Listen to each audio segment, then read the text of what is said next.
बिस्मिल्लाहिर्रहमानिर्रहीम. अस्सलामु अलैकुम वरहमतुल्लाहि वबरकातुहू. सर्वांना नमस्कार. व्यासपीठावर बसलेले सर्व मान्यवर, आदरणीय शिक्षक मित्रांनो, शिक्षक क्षमतावृत्ती 2.0 तालुकास्तरीय 5 दिवसाचे प्रशिक्षण आज अतिशय चांगल्या पद्धतीने व आनंददायी वातावरणात पूर्ण झाले.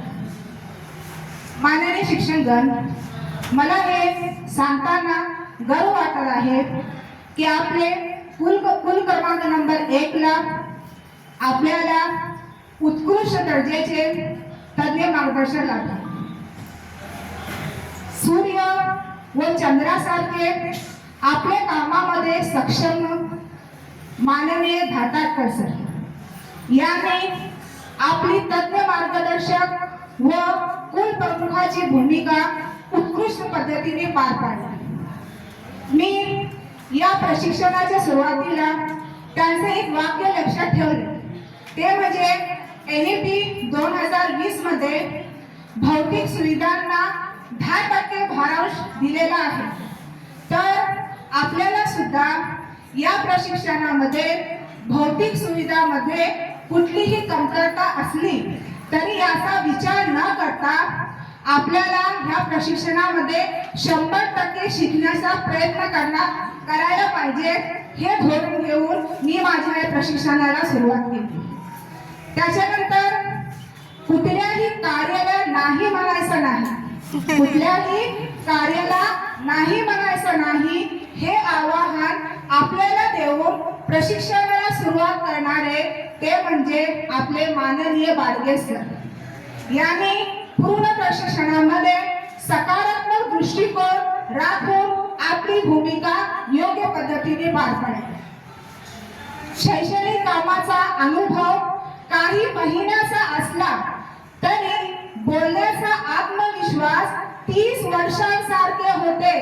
ती म्हणजे आपल्या सर्वांची लाडकी बहीण श्रीमती तारकर मॅडम. त्यांनी जे काही शिकून आले ते आपल्याकडे योग्य पद्धती वापरून पोचवण्याचा प्रयत्न केला. फुलासारखे हसमुख चेहरेवाले व या अविस्मरणीय प्रशिक्षणाच्या क्षणांना आपल्या कॅमेऱ्यामध्ये बंदिस्त करणारे व तज्ञ मार्गदर्शकाची भूमिका छान पद्धतीने पार पाडणारे ते म्हणजे आपले जाधव सर. खरोखरच या प्रशिक्षणामध्ये सर्व महारथी एकापेक्षा एक सरस होते. मित्रांनो, बाडगे सर यांनी आपल्याला सांगितल्याप्रमाणे या जगामध्ये आता नवनिर्मिती होत नाही, फक्त जी जुनी संकल्पना होते असतात त्याच्यामध्ये परिवर्तन होतो. आता आपण ही NEP ची जी ट्रेनिंग घेत आहोत त्याच्यामध्ये कुठलीही संकल्पना अशी नाही जी आपल्याला अजिबात माहीत नाही. जुन्या संकल्पनामध्ये काही नवीन गोष्टींचा समावेश केला आहे, काही नवीन शब्द जरी वापरले तर संकल्पना जुनीच आहे. ते शब्द परवा असो, पर्वत असो किंवा आकाश असो.